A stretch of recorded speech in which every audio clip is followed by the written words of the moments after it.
खुदा के बेहतरीन नाम में आप सब देखने और सुनने वाले मेरे तमाम नाजरीन की सलामती हो। मैं Salman Sam social media network के साथ आपकी खिदमत में हाजिर हूँ। पूरे पाकिस्तान में सूबाई और कौमी जो हलके हैं उन्हें आपको पता है कि तब्दील किया गया है। इसी तरह डिस्ट्रिक्ट लोधरा में भी अब एक हलका जो है वो कम हो चुका है, आबादी बढ़ी है, हलके ज़्यादा होने चाहिए थे, 6 हो जाने चाहिए थे, 3 MNA के हो जाने थे, लेकिन बदकिस्मती के साथ यहाँ पर हलकों को मज़ीद कम कर दिया गया।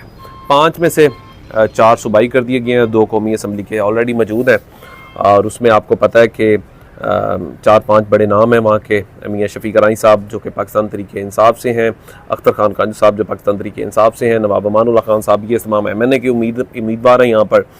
और पाकिस्तान मुस्लिम लीग नून से सदीक बलोच साहब हैं और अब्दुर्रहमान खान कांजू साहब हैं और इस्तेकाम पाकिस्तान पार्टी से जहांगीर खान तरीन साहब हैं।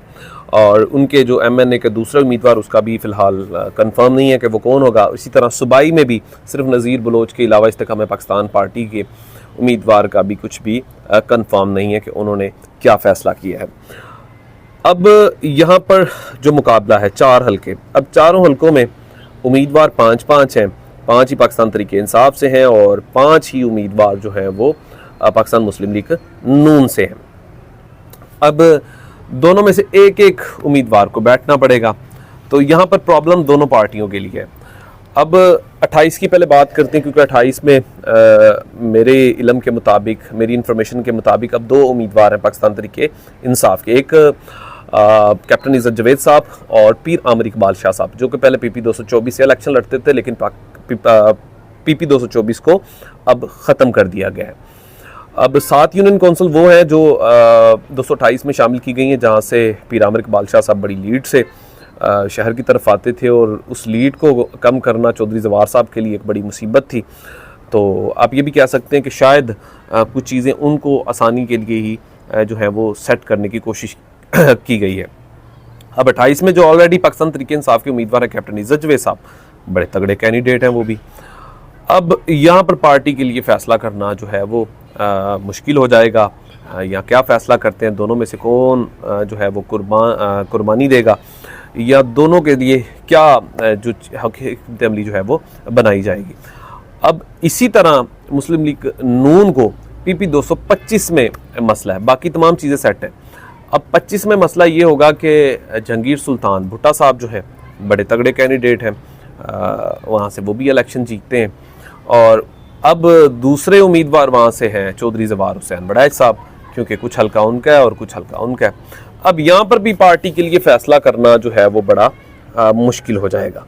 अब यहाँ पर अब्दुर्रहमान खान कांजू क्या फ़ैसला करता है, ये भी एक अलग डिबेट है। और इसी तरह 28 में पाकिस्तान तहरीक इंसाफ क्या फ़ैसला करती है, ये भी एक अलग डिबेट है, क्योंकि इस वक्त जनूबी पंजाब में कोई सदर भी नहीं है इनके पास, तो फ़ैसले क्या होते हैं तो ये पार्टी के मौक़िफ़ जब आएगा उसके बाद ही है।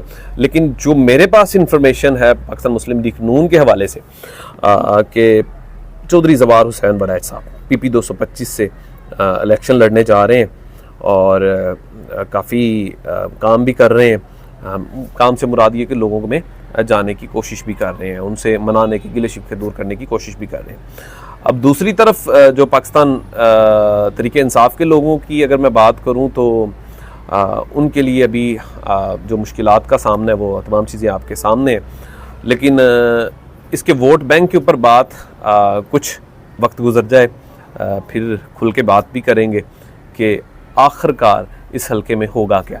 लेकिन इस वक्त PP 228 में और PP 225 में मुस्लिम लीग नून के लिए परेशानी है, 2 उम्मीदवारों में से किसको चुना जाए। और इसी तरह 28 में पाकिस्तान तहरीक इंसाफ के लिए परेशानी है कि दोनों में से किसको यहाँ पर नबलाइज किया जाए, किसको टिकट दिया जाए।